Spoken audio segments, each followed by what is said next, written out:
Cara, 3 meses atrás eu mal sabia mexer em Facebook. Olha só esse resultado. Mas esse valor eu ganhei apenas em 13 dias. Olha isso.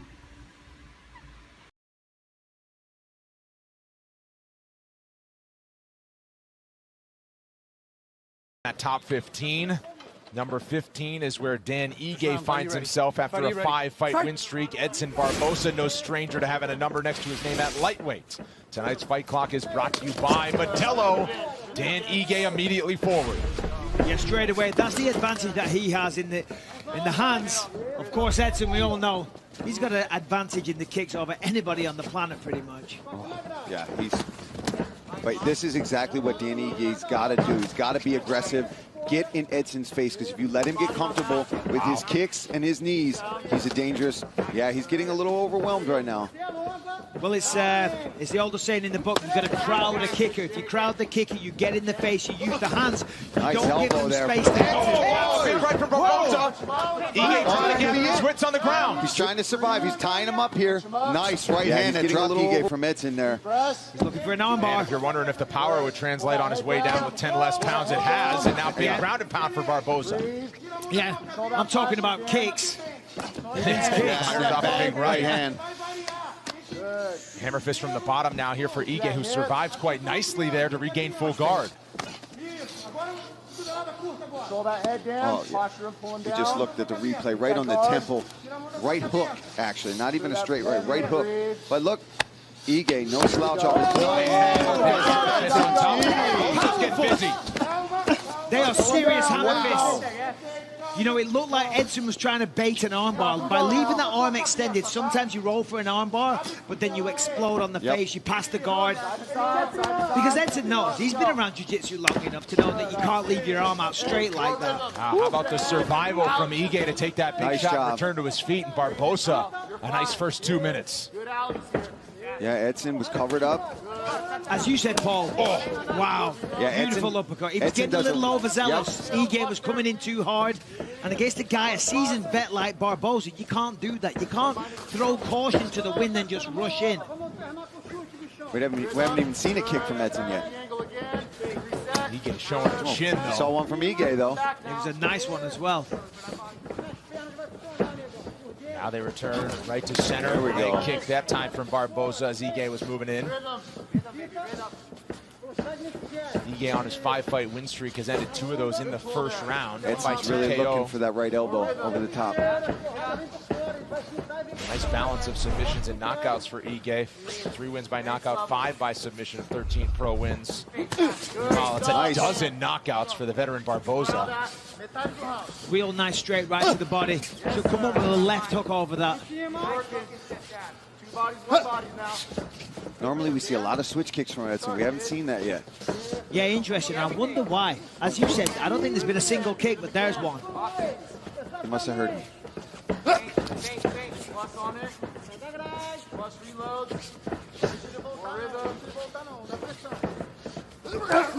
Ooh, big swing from Ige.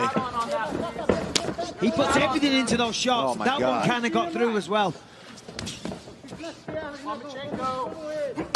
Nice leg kick there. Kick spins him around. I mean, that was sickening. Sickening. Another leg kick and a left. No. Wow, how about Ige airborne? Man, that's what makes him who he is that toughness. You get him, he wants to get you back right away. Nice body work there from Ige. Edson looking for the knee. And now, after that big shot from Barboza, Ige dealing with something under the right eye. Yeah, Ige is just absolutely fearless. I mean, he's taken a few big, heavy shots here, but it hasn't slowed him down at all. He's still pushing forward. He's still swinging with everything he's got, and he's still trying to knock him out. And when I talked to Ige, he knew that. Him and his coaches knew that they were going to have to go through the storm to be able to get inside and work and potentially beat up Edson. Well, nobody knows that better than you, but, you know, listen, if you're going to fight Edson Barboza, you're going to take some damage. You're going to get struck. And you're going to feel it the next day. Yeah, a little bit. Barboza's last fight was against the man to my right, Paul Felder, back in Abu Dhabi. Yeah, and that was, man, it was so hot in there, too. We were both just pouring sweat. Much like these guys are right now, though. 30 seconds to go here in the first of 3 possible rounds. Edson's starting to control the octagon. We see that Ige's backed up here. He's wearing a little damage on his face. Barboza's cutting off the fence. Looks to be slowly taking over. Step in knee that time from Barboza. And Ige swinging on the other side as we enter the final 10 seconds of round 1. Man, heavy shots on each side through these first 5 minutes. Round 2 coming up. Fight Night on ESPN, and you can catch it on the ESPN app. And Ige even admitted it, said, got me good to the body. Yep. And he was loading up to throw that right hand, and that's when Edson caught him and the knee glanced off the liver. And that's, man, when you're throwing your right hand with everything you have and you get clipped right on the liver, yeah, it sucks. Yeah, now Edson knows. He knows this is... Oh, look at that. That was a beautiful 1-2 by Edson. And after a great start to the second round, who knows how the judges saw it after that heavy rally by Barboza late in the corner of Dan Ige, warning him, let's fight like we're down. You need to sell out after how that thing ended. I thought that was great corner advice from Eric. He's saying, hey, you got to go for broke, basically. You need this because we don't know how they're going to score that second round. You were winning, but Edson ends up on top with some beautiful ground and pound. Probably stole the round. Probably up 2-0. And now 4 minutes to go for this huge featherweight matchup. Ige is still throwing heat, though. Swinging with everything he's got. I mean, that was a big looping overhand right, but just so fast. Leads with the left that time. He's got to try to cut Edson off here. Yeah, I'd like to see him try and set up those big swinging shots as well. You know, just pull out a jab, give a little misdirection, give you something else to think about first, as opposed to just winging that overhand right first. Because, you know, when it's one shot, you've got the hands up, you can block that. But the second or the third, they're the ones that you don't see coming. Yeah, unfortunately for Ige, I think what happened to him is what happens to so many people that face Edson is they get clipped to that body. They get worried about that left side kick or that knee coming up, and you get gun shy. Well, it's not just that. Also, you fall in love with your hands. I mean, Ige's had a lot of success at dropping people with those looping punches. So he's like, he believes in it, and rightly so, because he can drop Edson. But as I say, I'd like to see him just set it up a little bit first. And Barboza, certainly you know this, Felder, is he'll attack you at all 3 levels. I mean, you never know where he's going to go, but it's going to hurt every time he lands. Yeah, every time you see him load up for a kick, you don't. It could be to the head, body, or your leg. And here he's been showing a really strong clinch in this fight too. He's really gripping onto the head of Ige, making him have to work out of here. Oh, looking for an elbow. Oh, wow, and then digs an uppercut, does Barboza. Ige trying to take this fight to the mat. Barboza escapes. Yeah, Ige was looking good there, cutting off the cage. That hurt him again. Maybe not as much as that shot in the second round, but... Oh, wow, a nice right from Ige. And a good jab as well.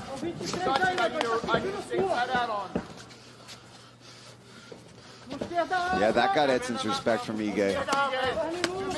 Nice Entering the final 2 minutes of this featherweight bout.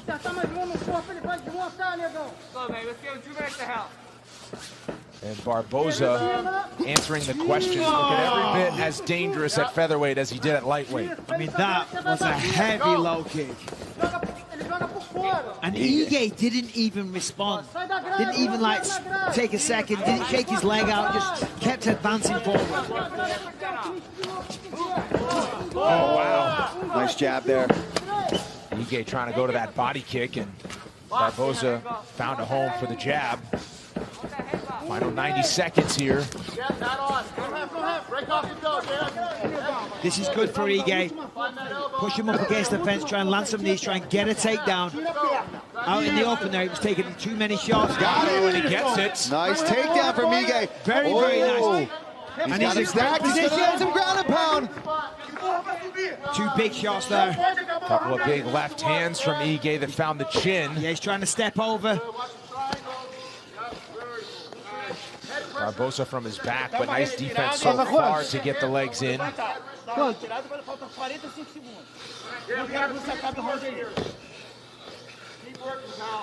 trying to swing around and at least grab half guard here.